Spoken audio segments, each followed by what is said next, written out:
Well, good day, YouTube, and welcome to another episode of the Albino Rhino Beer Review. This is on my phone, so I apologize, and it's probably going to be a little bit of a long one, so I'm sorry. Wednesday, January 7th, the beer store made a gigantic announcement. I'll give you my end thoughts of the announcement at the end. But so they made a gigantic announcement, and a lot of people in the beer industry were very leery. And then today, Thursday, in the paper, was this from the beer store. Learn more at OntarioBeerFacts.ca, which is the beer store's propaganda website. And this is a 2-page insert, fully colored, big writing, that was propaganda in today's newspaper. So let's do a propaganda video. Yeah, I didn't think I'd be doing one for a while after all the ones over the summer. Today's beer store. More owners, more brands.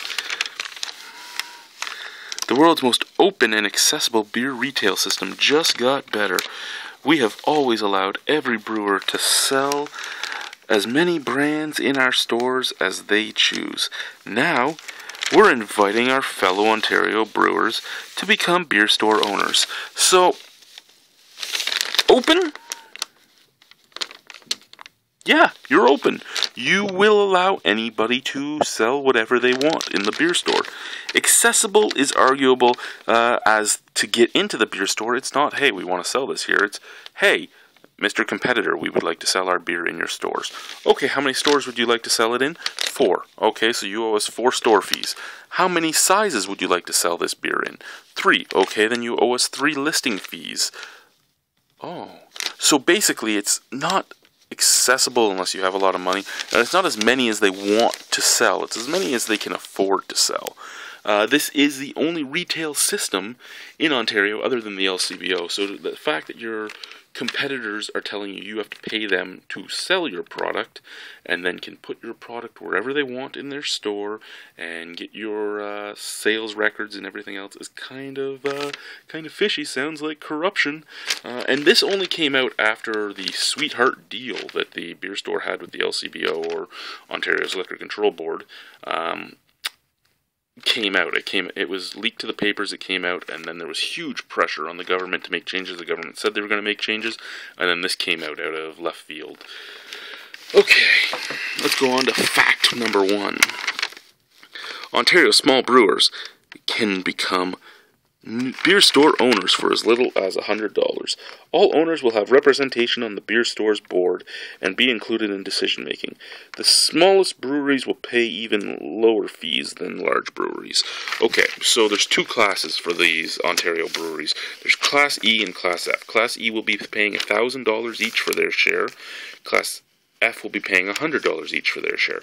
For those of you that do not know the classes, it's 5 million liters of beer produced. So there are a lot more Class Fs than Class Es.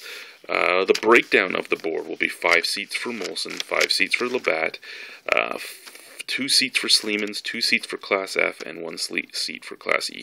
So Class E may have spent the least amount of money to get in, but they will have the most representation and the lowest voice. Class E will have paid a little more and have a little more voice, but that's 3 votes versus 12 votes. It doesn't matter. Labatt or Molson are never going to side with these little guys on something like, we should put more Ontario craft beer in. Oh yeah, we should. We should make Molson pay the exact same listing fees. Well, we do. Yeah, well, we should make you pay it to us, because we're part owners now, too, not just you. You shouldn't be paying yourself money for your own product. Anyway, we're getting off topic, and I don't want to do that. Let's go on to the next thing here. Fact number 2. Your beer store is increasing access for small brewers. We listen to what small brewers needed to support their growth. Small Ontario breweries will be able to list 2 products for free in the 5 beer stores locations closest to the brewery. Brewers can swap out a new or existing brand listing and replace it with a seasonal twice a year at no additional cost. Now, in all honesty, as much as I hate this stuff and I'm making fun of the propaganda, let's be honest, what the beer store did on Wednesday was make things a little better for breweries, well, craft breweries in Ontario come Thursday. Even though this was made for something that it shouldn't have been made for, and even though pressure should not be taken off the government to make changes, or pressure being put towards the beer store to end its monopoly, the beer store doesn't have to die to end the monopoly. It just has to have competitors. That being said, this is better than what they had before. Now, there was a lot of talk about this one here, the 5 closest stores to the brewery, and a lot of people are like, well, why would they want to do that? They're already in that neighborhood. They're already selling in that neighborhood. Why would they want to sell here? Well, that's true for things in, say, Toronto or Barrie or I don't know, London, any brewery in a big city, it's already out in its neighborhood, and that doesn't really matter. But breweries out in rural areas, say Osthouse, or Silversmith, or Brimstone in Ridgeway, or things out in South River, Highlander, or like just breweries like that, breweries that are out in rural areas, this will actually get them into urban areas. This would actually, if you're looking at the 5 closest beer stores to something like Osthouse, you're actually putting them into Niagara Falls and St. Catharines. So yeah, it's still within that area, but it's getting them into the urban centers and out of the rural area. So that's actually a nice thing. This one here is actually 100% nice. Say Black Oak. Black Oak has their pale ale and their nut brown in the beer store. Are they beers that I love? No, but they're good beers. They are good beer. But you can take those beers now, and you can rotate them for something like Nutcracker Porter, or Epiphany No. 1, or some other seasonal twice a year. That's great. That is great. Again, is it enough? No, it's not enough, but it's great. It is better than where they were. What's this little quote say here? Small brewers benefit from the structure and setup of the distribution network, given the beer store's open listing policy. Premier's Council on Government Assets, November 17th, 2014. Well, again, it's not an open listing policy. It is an open listing policy, but it isn't an open listing policy at the same time. But yes, brewers that have the money to get into the beer store do make a lot off of that. What's our next fact? Brewers can sell as many brands in the beer store as they choose. The system is completely open, as long as you have the money. 105 different breweries currently sell more than 490 different brands at the beer store. Giving small Ontario brewers new free product listings and seasonal brands will drive brand selection even higher. Breweries will win, and so will consumers. Well, yes, you know what? Giving them the free listings will help them if they're not in those 5 stores already, or if you're just allowing them to add to, like, say, Black Oak. Black Oak is already in the beer stores around it, so are they going to be given their money back from the 5 stores closest to them? Or are they going to get to put 4 beers now in? And 2 of them would have to be seasonals, because they don't actually make anything but the 2. Well, they make 10 bitter years. I mean, I guess I could put 10 bitter years into all of them as well. But the seasonal thing, yeah, that's going to add things. What's this here say? Almost 1 in 4 brands sold at the beer store are produced by Canadian craft brewers. That is sort of true. It is. It's almost 1 in 4. Again, there are 490 brands, or something like 120 craft brews in there, and that's counting Hop City and Moosehead, because in technicality, Moosehead would be a craft brewery in the U.S. It is not foreignly owned. It is owned by this country, and it produces less beer than Sam Adams. And yeah, so technically it would be. So I mean, they are right there when you add those 2 in there, and then you add things like Okanagan Springs from BC. You add in Big Rock from Calgary. You add in the stuff from Paddock Wood in Saskatchewan. So yeah, there is. However, almost 3/4 of everything sold there is owned by Labatt, Sapporo, sorry, Anheuser-Busch, Sapporo, or Molson Coors. And that's just the way it is. I mean, they can say it's, 105 different brewers, but it's really more like 20 different brewers are selling this stuff. Let's cut the BS and let's be honest about how this stuff is. Fact, your beer store delivers low beer prices. Our average retail beer price is the lowest in Canada despite a 44% tax rate. While the price of specific brands can vary across provinces, beer store customers pay the lowest average price. I would actually argue that LCBO customers might pay the lowest average price. What's the price of Rochefort 10 throughout the rest of the country? I mean, the U.S. has a lot cheaper beer prices than us, and Rochefort 10 at the LCBO is a lot less money than it is in a lot of places in the U.S. Yeah, under $4 for Rochefort 10. However, the beer store does have Delirium Tremens at the same thing, under $4, and it's a great beer as well at a great price. If we're going to say that it's because of the beer store, well, okay, sure, we can say that. I mean, let's say a $33 2.4 of blue would probably be a little less in Quebec. I know that beer prices in Alberta are a little more. I know beer prices in the Maritimes are more, and those places don't have as high a tax rate as us. But I mean, we're looking at something different here, right? We're comparing apples to oranges because we're taking specific brands and we're saying, well, this brand is less for the consumer. But is it really less for the consumer, or is it less for the consumer? And what I mean by that is, if you're a licensee and you're buying a 2.4 of blue, you're paying more than the consumer is, and you can't go and buy this blue at the brewery.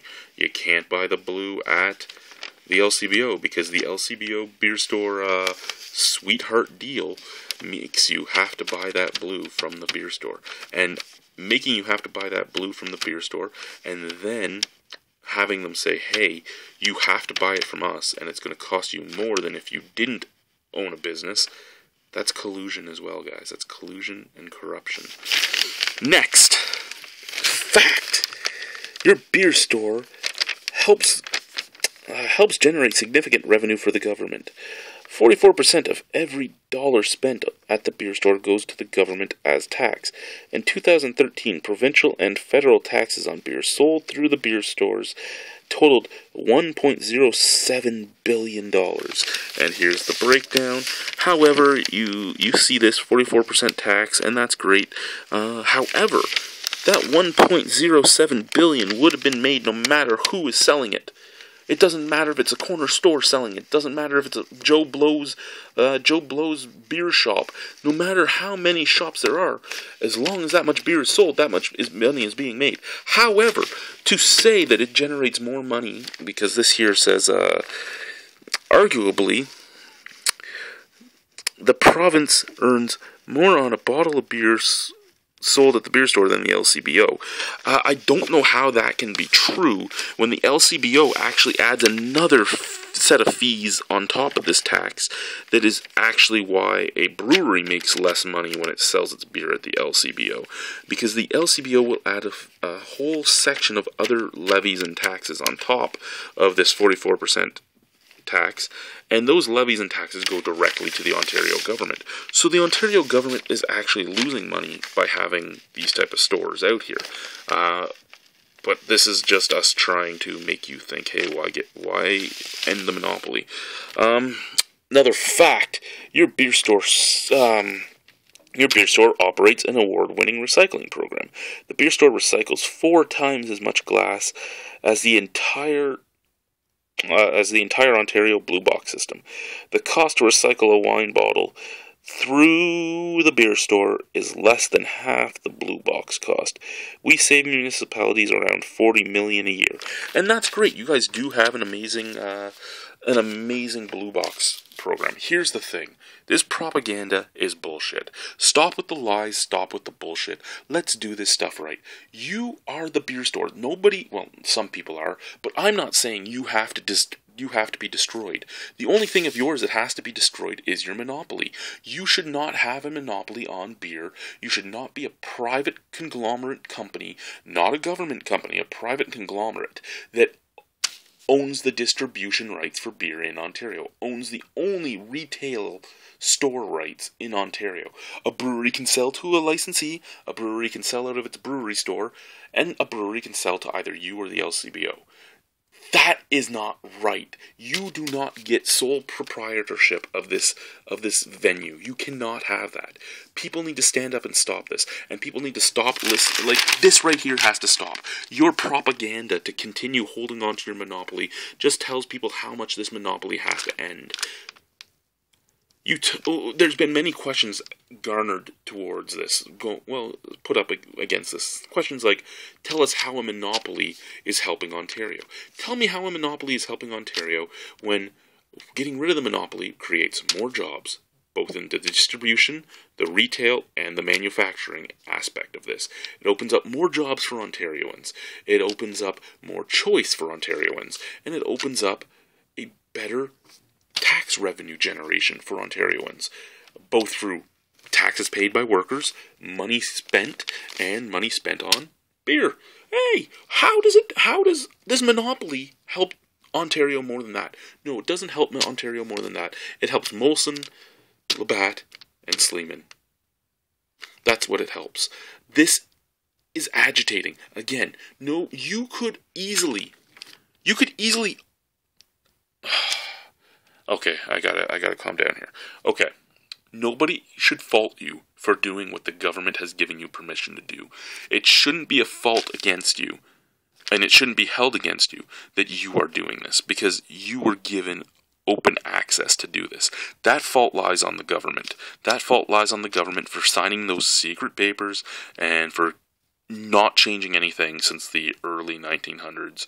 Well, like the first half of the 19th century, of the 1900s.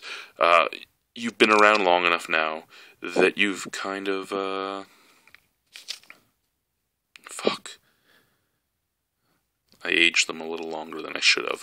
Anyway, you've been around long enough now that things should have changed before. We can't fault you on it. We can't fault you for lobbying it. We can't do any of that. It's stupid to fault you for doing what you were allowed to do.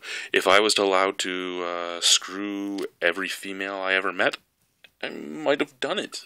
I mean, if I was told that I could take $10 from every person I passed on the street, I would probably take that $10 from every person I crossed on the street. Hey, I'd be rich. I mean, you can't fault people for doing what the government lets them do. We can't fault your business for that, but it's time to change. Change is in the air, and it's time to accept that change. Stop making up lies and propaganda to stop the change. Even in an open market, even in a fully open market, you will still do amazing, and you could still be viable for some craft breweries. You have prime real estate. You have 400 plus stores in some prime locations that nobody else can get in those prime locations. You are the biggest seller of macro beer in Ontario, possibly Canada. You sell more macro beer than the LCBO. You sell more macro beer than any other store I know of. And you have an amazing recycling system. There's no reason you cannot compete and stay open in an open market.